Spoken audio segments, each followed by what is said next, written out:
Colonia Las Colinas y el estado salvadoreño 20 años después.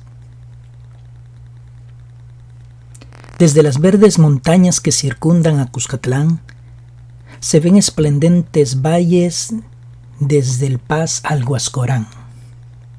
Así dice esa bella canción del folclor salvadoreño que enaltece nuestra geografía, debido a que se puede contemplar casi desde cualquier lado cuán maravillosa es.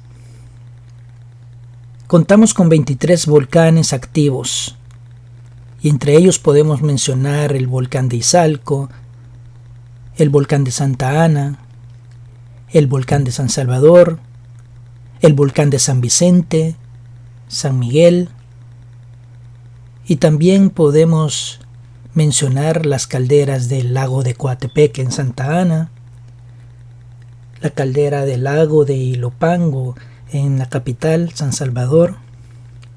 Por lo tanto, no podemos negar que la geografía de El Salvador es inquietante, bella y a veces hasta mortal, debido a sus orígenes volcánicos.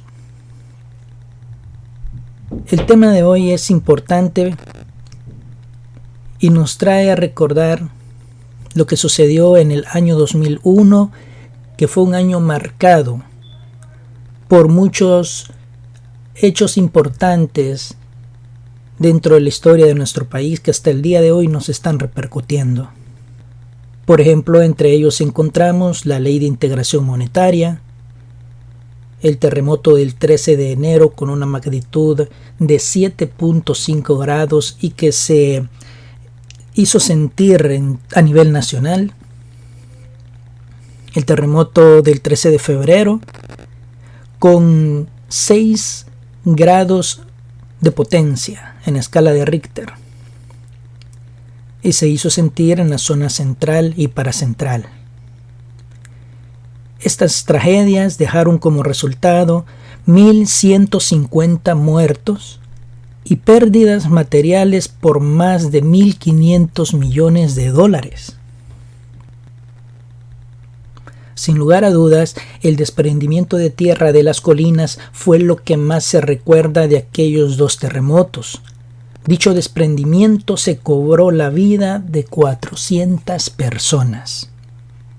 En muchos casos, los derrumbes no son solamente naturales, sino socionaturales, debido a que estos se producen porque cerros y montañas son alterados con cortes hechos por el hombre que tienen como resultado el incremento de riesgo de derrumbes debido a que sus taludes han sido modificados. Eso fue lo que ocurrió en la cordillera del Bálsamo, específicamente en el sector de las colinas. La base de esa parte de la cordillera se debilitó debido a que se estaban haciendo trabajos para construir otra residencial. Así como lo escucha, pegadito a la falda del cerro. Si esa residencial última que se estaba construyendo hubiese sido terminada unos 2 años antes del terremoto de 2001, imagínese usted la cantidad de muertos que se hubiera llevado esa tragedia.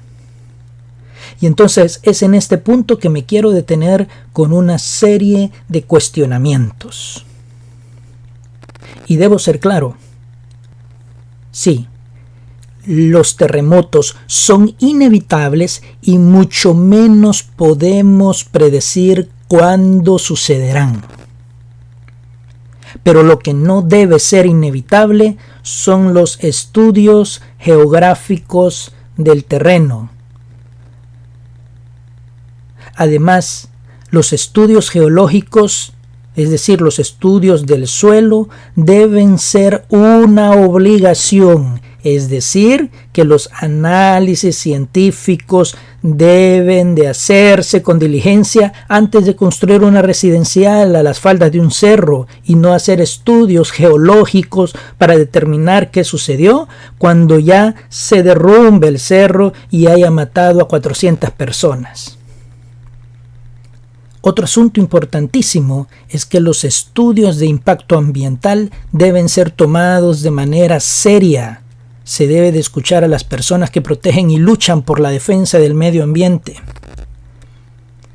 A veces, la tarea de estas gentes, las tareas de los profesionales de la defensa del medio ambiente, son los Quijotes de la historia salvadoreña.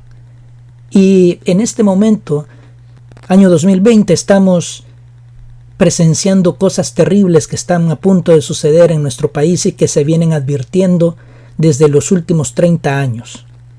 Y nadie, absolutamente nadie, toma en cuenta a los defensores de la protección del medio ambiente. Más vale prevenir que lamentar. Nada más cierto que eso. Pero la prevención eficiente es la que se hace desde la planificación coordinada con todos los involucrados en el desarrollo del país. Y es aquí donde surgen las interrogantes más serias y la razón de ser de esta reflexión ciudadana. ¿Existen leyes adecuadas para la planificación de zonas residenciales? La respuesta es sí. Existen leyes. Por ejemplo, la Ley de Protección al Medio Ambiente o las ordenanzas municipales. La siguiente pregunta es: ¿se hacen cumplir dichas leyes en la actualidad? Y esta respuesta solo será respondida en el próximo terremoto, así como lo escuchan. Podremos apreciar si las leyes de protección al medio ambiente y las ordenanzas y los reglamentos para construir en El Salvador desde el año 2002 a este tiempo, vamos a saber si se han estado cumpliendo todos los lineamientos necesarios, no en este momento, sino hasta que llegue la hora de la verdad en nuestro próximo terremoto. Y si estas leyes se cumplen, nace la siguiente pregunta: ¿quién las debe cumplir? Y la respuesta es simple: toda aquella empresa que quiera construir un complejo residencial, ya sea sobre un cerro, en la base de un cerro, a 100 metros de un río, sobre un manto acuífero, sobre un volcán, etcétera, etcétera, etcétera. La ley debe ser aplicada a todos por igual, desde el pobre que ignoraba que la ceiba que estaba en su terreno tenía unos 250 años y la cortó por ignorancia, hasta aquel multimillonario que con su visión empresarial hará que el manto acuífero se seque, dejando a las comunidades aledañas a esa espléndida residencial sin agua en los próximos años. Y viene otra pregunta más, y esta es la fundamental de este tema. Recordemos, la colonia Las Colinas y el Estado salvadoreño 20 años después. ¿Quién debe hacer cumplir la ley? La respuesta es muy simple: el Estado. Pero para eso el Estado debe de tener funcionarios capacitados para ejercer sus funciones. Usted no puede poner, por ejemplo, en un gobierno, en el Ministerio del Medio Ambiente, a un arquitecto, o en el Ministerio de Agricultura y Ganadería a un médico, o en el Ministerio de Hacienda a un agrónomo. ¿Sí me entiende? Es el Estado el que está en el deber de hacer cumplir la ley. Si el Estado no hace cumplir la ley, entonces paulatinamente, aunque no lo querramos reconocer, está convirtiéndose en un Estado fallido. Es decir, no hace cumplir la ley, por lo tanto no ejerce su función y no es garante de que las leyes sean parejitas, iguales para todos. Hay realidades que son muy evidentes en nuestro país y una de las tantas de ellas, es que tenemos un déficit de vivienda muy alto. Las clases medias, los salvadoreños en el exterior, como las burguesías, quieren tener acceso a una vivienda.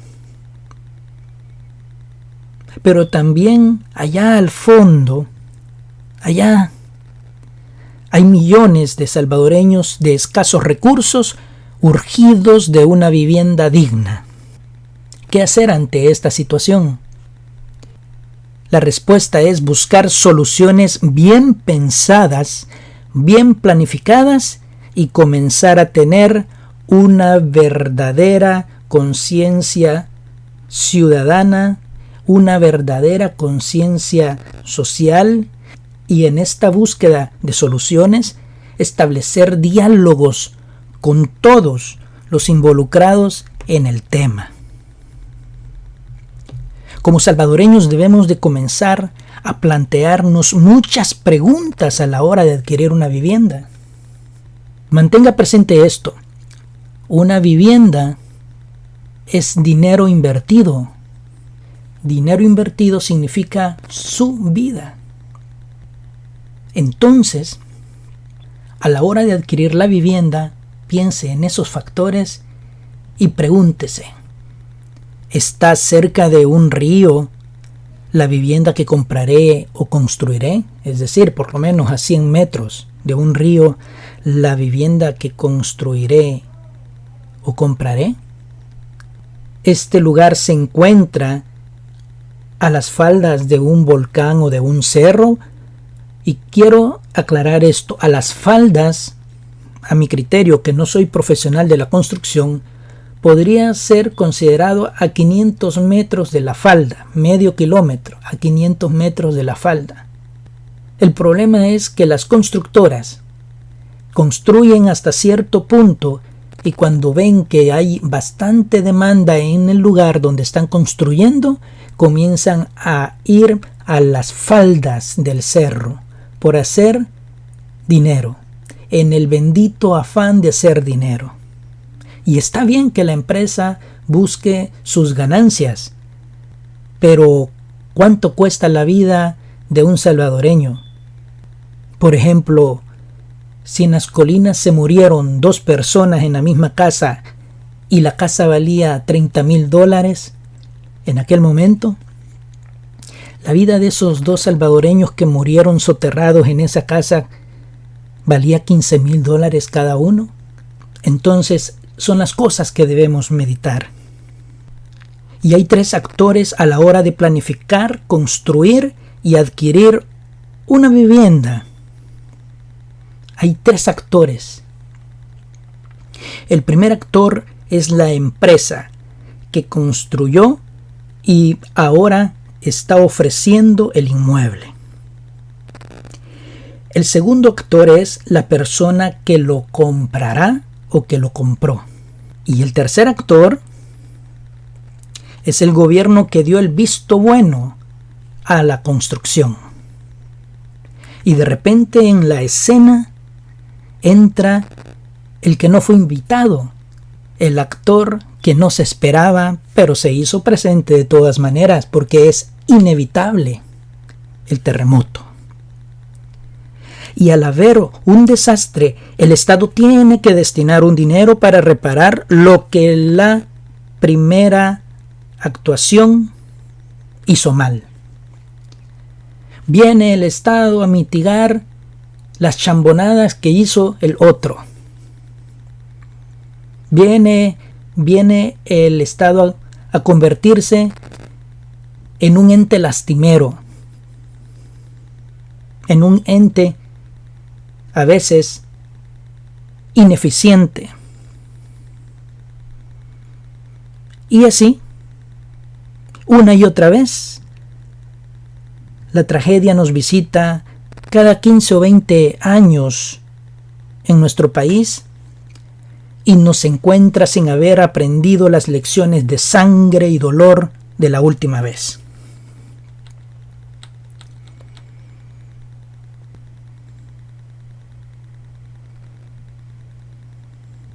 Y esto es lo más terrible. Los desastres naturales vienen a poner al descubierto que también el Estado ha desempeñado sus funciones en las diferentes áreas que conciernen o que están involucradas en un desastre natural. Es tiempo de cambiar paradigmas por todos lados. Un paradigma es un modelo ya establecido, en el cual comenzamos a ver las cosas muy normal.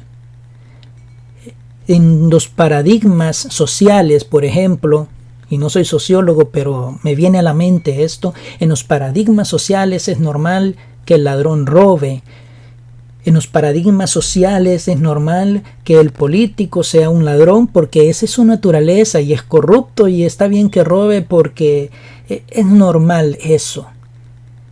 En los paradigmas sociales es normal que el hombre deje a 5 hijos regados por todo el territorio salvadoreño y después con los años se dé cuenta que su hija se casó con su hijo y no lo sabían. El paradigma establecido, muy mal establecido, a veces inconscientemente, establece las cosas muy normales. Establece que sea normal que un padre sea borracho y castigue a sus hijos sin necesidad y hasta les casi quiebre algún hueso cuando los golpea. Esos son los paradigmas bajo los cuales vivimos y aceptamos cada día.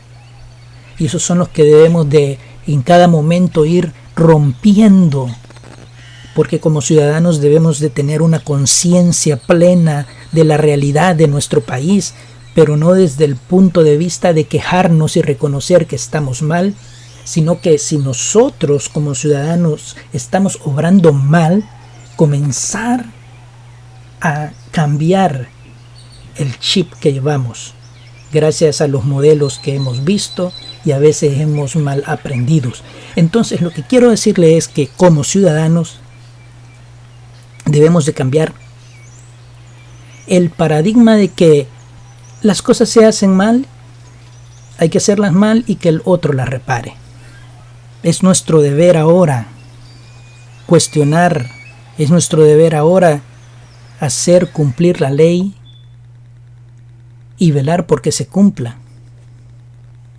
La tragedia de las colinas se debió a que un terremoto puso al descubierto cómo el Estado permitió que un grupo de empresarios, que un grupo de constructores construyera casa en la base de un cerro con un talud debilitado. La tragedia nos visita a los salvadoreños muy de vez en cuando, desde muchas maneras, pero tenemos que comenzar a pensar de manera diferente y no aceptar las cosas que se hacen mal. Gracias por visitar este espacio y pido un minuto de silencio por esas personas que han muerto en las múltiples tragedias de nuestra amada nación. Soy Walter García Lobo y esto es Wagarc Multimedia.